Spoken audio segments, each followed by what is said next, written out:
Sabe quando a gente pensa em amplificadores de guitarra lendários? A gente logo imagina aqueles Marshalls britânicos antigos, ou os Fenders da Califórnia, né? Mas hoje a gente vai mergulhar na história de uma marca que nunca ligou muito para esse romance, para essa tradição. Essa é a história da Pive.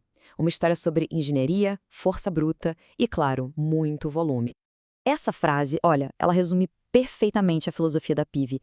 Aqui, a gente não está falando de peça de colecionador, de item delicado. A gente está falando de ferramenta, feita para aguentar a estrada, o palco, o caos do rock and roll. É essa mentalidade que construiu cada produto que a gente vai analisar. Para entender a Pive de verdade, a gente precisa voltar lá no começo, porque o jeito que ela nasceu foi completamente diferente dos seus concorrentes mais famosos. A diferença é gritante, pensa só. De um lado, as marcas clássicas que nasceram das mãos de músicos, da necessidade ali do palco nos anos 60. Do outro, a Pive, que surgiu em 1965 da mente de um engenheiro, o Hartley Pive. A visão dele não era sobre tradição, era sobre eficiência industrial e uma confiabilidade que não podia falhar.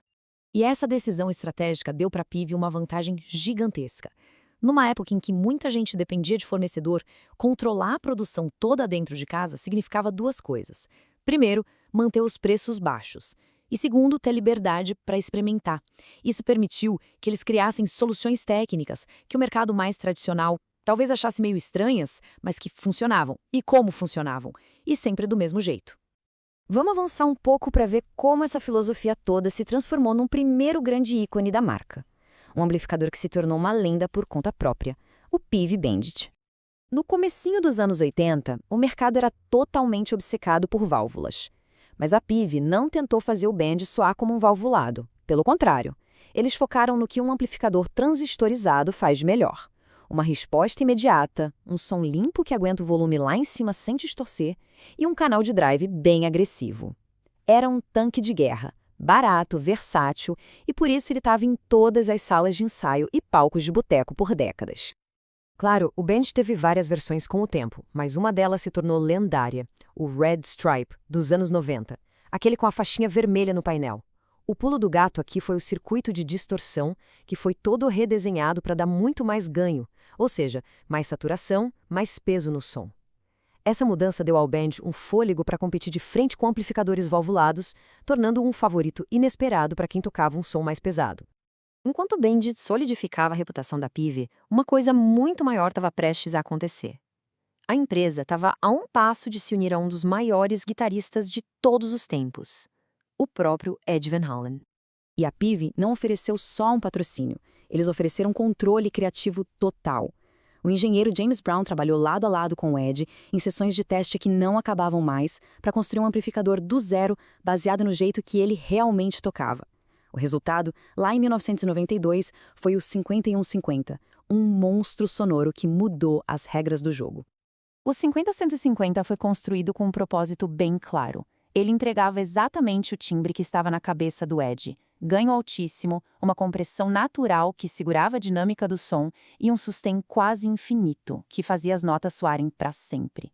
O resultado era um som com médios bem na cara, graves definidos e uma agressividade que, embora tenha sido criada para o rock, achou um lar perfeito no metal. Bom, a parceria com Ed Van Halen acabou no início dos anos 2000. Com isso, a Pive perdeu o nome 5150. Mas o que aconteceu logo depois só cimentou o legado do amplificador para sempre, dando a ele uma identidade ainda mais forte. O ponto crucial é esse aqui. O nome mudou, mas a alma do amplificador, aquele circuito que o James Brown e o EVH criaram, permaneceu intacto. E assim, para continuar o legado, nasceu o Pive 6505. E o 6505 não apenas continuou o legado, ele o expandiu de forma absurda. Durante os anos 2000, ele se tornou a espinha dorsal do metalcore e de inúmeros outros gêneros extremos. Aquele som cortante, com graves super definidos e uma saturação agressiva, era exatamente o que bandas como Killswitch Engage e Lamb of God precisavam para rasgar mixagem. Ele se tornou mais do que um amplificador, virou parte da identidade sonora daquela geração do metal. E aí a gente chega ao legado da Pive, uma história que nos leva de volta ao ponto de partida. A função sempre acima da forma, a realidade sempre acima do romance. No final das contas, a história da Pive não é sobre ser vintage ou refinada. É a história dos músicos que precisam de um equipamento que funcione. Ponto. Do Bandit ao 6505, a PIV conta a história do palco de verdade, do som no talo e da vida na estrada. E fica a reflexão, né? Se as marcas clássicas representam a tradição, a história da música, a PIV representa a engenharia implacável, a força de trabalho. Isso levanta uma questão interessante sobre equipamento musical em geral. Que história ele conta? É uma história de tradição, de inovação, ou, como no caso da PIV, de pura e simples sobrevivência na estrada?